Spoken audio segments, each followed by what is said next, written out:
We're talking about the Freud's psychosexual stages of development. As you can see here, he believed that our early life experiences affected us for basically the rest of our life. He sort of thought personality development stopped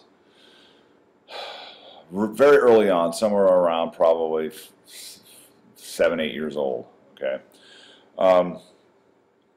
We have several terms here: the Oedipus complex, identification, penis envy, fixation, that we'll talk about, that he incorporated into his theory.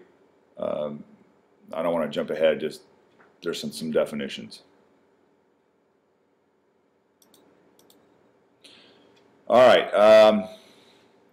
He was really big on saying that the energies, basically your stages of development, focused on erogenous zones, and an erogenous zone being basically anywhere on your body that we have a lot of nerve endings, your mouth, your anus, because that was an actual stage, anal, and then of course the normal sexual organ areas. Freud really got into these being part of your development as you noticed them, or they became more sensitive. And he believed that strong conflict can fixate an individual in stages 1, 2, or 3. Well, what are those? Well, here they are. So the first one's oral. So 0 to 18 months. He said it's centered on the mouth. And it's just real simple. Think of a baby being born, and it can't do much. It investigates its world through its mouth. Basically, everything you give a baby is eventually going to stick in its mouth and try and chew on it and see if it can eat it or whatever. And so he noticed this, and of course decided that that is a stage. And and in that sense, it is. The babies don't immediately start off, manipulating things very well with their fingers and so on and so forth.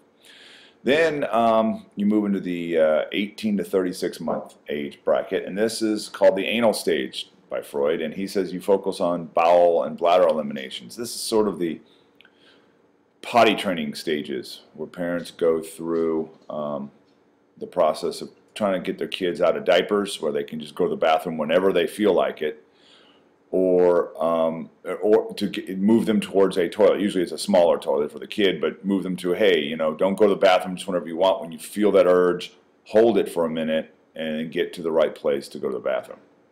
And then phallic stage is 3 to 6 years old, and this is more or less, they focus on the genitals. This is the idea that it's not a sexual thing. I noticed it when I was washing my boys in the tub years ago. They just noticed that they have this thing, between their legs, and they like to touch it, and makes them feel good. And it's not a sexual sense. They're just sort of investigating it. It is a bit awkward when you're trying to wash your kid and they keep doing it, but it's just all part of the process. And then the Oedipus complex develops during this time, and I'll talk about that in a moment. All right, then you get into the later stages, latency, and 6 years old to puberty, roughly 12 years, 13 years old, 7th, 8th grade. This is where my boys are now. Latency is anything that is really sexual in the sense of there is no sexuality to a child that age. It's this: if they're a boy, they want to be with boys, and they want to basically play sports. And if they're a girl, they want to be with girls, and they basically want to hang out with girls and talk about girl stuff. Okay, they just sort of two groups that sort of revolve around one another. They don't really commingle. And then, of course, that changes. If you think back to middle school time, middle school time, roughly 7th grade. Then you get to the genital stage, which is when you hit puberty on till now, and you guys are there now. You're starting to develop adult-like sexual feelings towards others. You start to understand what it is to be a girlfriend, a boyfriend, and what sexual attraction is, and you're more, as you get older, you get more and more comfortable with it. Okay, so those are his stages. Now we're going to look at some of the things that can go wrong, according to him, if you can get stuck in a stage. So I talked about erogenous zone, the Oedipus complex. I'll talk about right here. It's a boy's sexual desires towards his mother and feelings of jealousy and hatred for the rival father. So this is where Freud just kind of goes whoop, off the deep end, because it doesn't make a whole lot of sense. His jump in logic to me always was like, I'm not quite sure. It seemed like he was going, if you have A to B to C, and then he just jumped to like J. It doesn't make sense. He's saying that at this age, that a boy that all of a sudden develops a desire to want to be with the mother, falls in love with her, wants to be with her, wants to marry her, and realizes the mother is not interested. It has somebody, the father, and is married to them, and shows them the sexual attraction that the young son wants directed towards him. So he starts to feel inner turmoil, because inner anxiety in this pool of unconsciousness we were talking about, because he feels these urges to want to kill his father. That makes him feel bad. He doesn't want to on another level. And so Freud said a way that the boy starts to deal with these feelings is he starts to want to identify with the father so that he can be more like the father, and perhaps either, I don't know, win the mother over or somebody else similar to her. So he starts to watch what the dad does and learns male characteristics, like mowing the lawn and following dad around with the fake lawnmower, or working in the garage, those type of things. And that's Freud's philosophy. So please understand, I'm not saying that's what currently is held as a belief today. The Electra complex is the same thing as the Oedipus complex, but it's for women. So it's the female child falls in love with the father and feels a sense of wanting to kill their mother, and then ends up identifying with the mother by following her around and doing what moms do. Okay, talked about identification just a second ago, and fixation. All right, so going back, if we go back to here, fixation, he would say that depending on how Freud was like the champion of blaming your parents for everything. And so I think a lot of kids would like his theories, because you can always come back to your parents did this to you. But basically, the oral stage, he might say, if you get fixated here, something happened traumatically where you have an issue and you got stuck here. And so as you grow up, your personality got stuck here, not your physical body. And so you may be somebody who has an issue with oral stimulation. You need to smoke. You need to eat more. You might be somebody who's overweight because you have to keep the stimulation going. So that's what he would say. That's how your personality would skew. Anal. If you've ever heard the term anal retentive, it comes from Freud. These are people who, according to Freud, would have gotten stuck in the anal stage, more or less because they were shamed when they went to the bathroom in their diapers, when they were learning to potty train, because mom and dad are probably overly sensitive and were like, no, you're a bad boy, bad boy, you should not go poopy in your pants, type of thing. And the boy internalized it, according to Freud. And therefore, as they got older, they learned that everything has its proper place, and that's very, very important. And so as they get older, they want, stuff on their desk to be in the right spot, and, things in the kitchen to be in the right spot, and, the garage, whatever it may be, but they're anal retentive, and that's where that term comes from.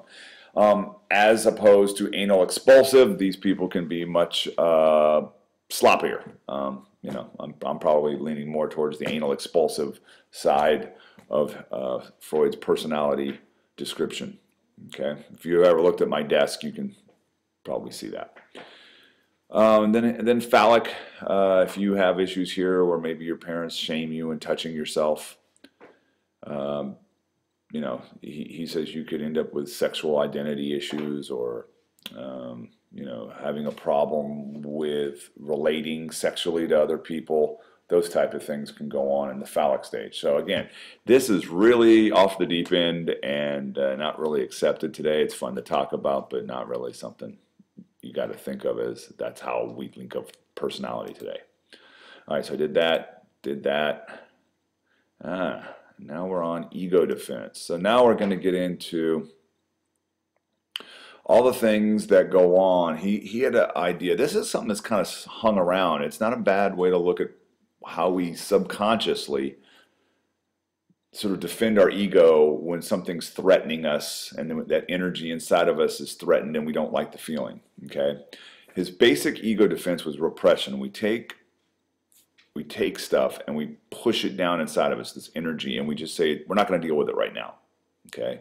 That's an anxiety, basically, kind of a thing. And we just don't want to deal with it. We push it from our awareness, and then we try to forget it as much as we can. And that was the basis of all these other defense mechanisms, which I'm going to talk about, is this energy that's inside your body. Now, depending how long you hold on to it and how powerful it is, it will exhibit itself in different ways. Okay? And you know, you can repress. Some people will say they repress things like memory, not severe trauma. Let's not go into that. But you know, maybe you feel, you know, you loss of a loved one, and you have to, maybe you repress some things. You don't want to deal with some stuff right now, so it takes several months for some feelings to come forward from a loved one that died, and you have to deal with them at a time you weren't really thinking you would, 5 months after they die, okay? So you repressed it, is what Freud would say. Then you have regression. This is where an individual retreats to a more infantile stage of life, sort of, it's thrown a fit. So for those of you who have ever, you know, you're in high school, and I'm sure you've had those moments alone with your parents or something where they told you couldn't do something, and you threw a little internal fit, and doing, you know, shaking and sort of crying and doing things that you probably haven't done in a long time, that you would expect like an elementary school kid to do. That is what Freud would say is regression. You're expelling that energy by going backwards and in a way of acting, and then go back to an earlier stage. Reaction formation is acting the complete opposite way, basically, that you feel. So you realize that there's an unacceptable feeling you have.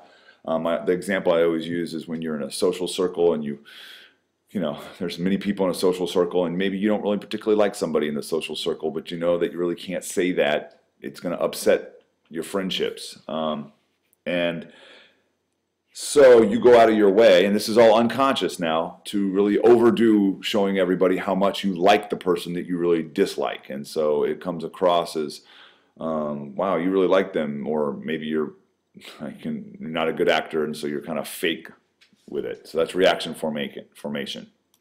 Projection is when you usually don't like something about yourself, and you project it onto somebody else. You don't like a personality characteristic, and instead of looking at yourself and dealing with it, you say, I don't like this, in somebody else, and you sort of point the finger at somebody else, and you notice that they have the same issue that you do, but it's really something that bothers you about you, not them.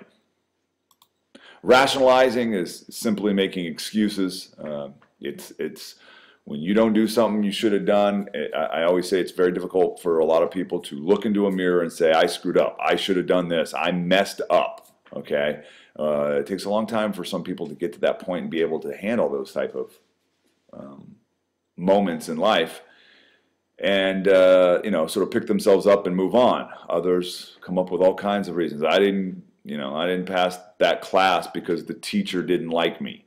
That's my favorite one, and that's just, you know, I never really have run into a teacher that failed somebody because they didn't like them. It's by and large, you didn't do the work, or you didn't do what you needed to do, and you failed. You failed, not, you know, the teacher went out of their way to fail you.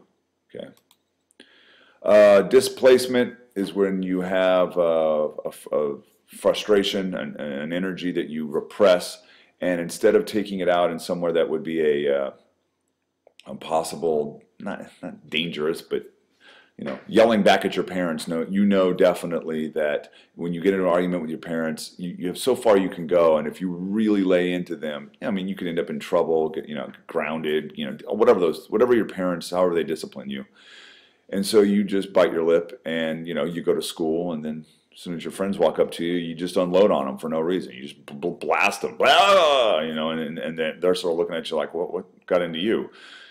Well, you know that they're your friends, they're your equals, and they'll forgive you. So displacement, you displaced your frustration and your anger and this energy that you had towards your parents and towards your friends. And that's a very common thing that we all do.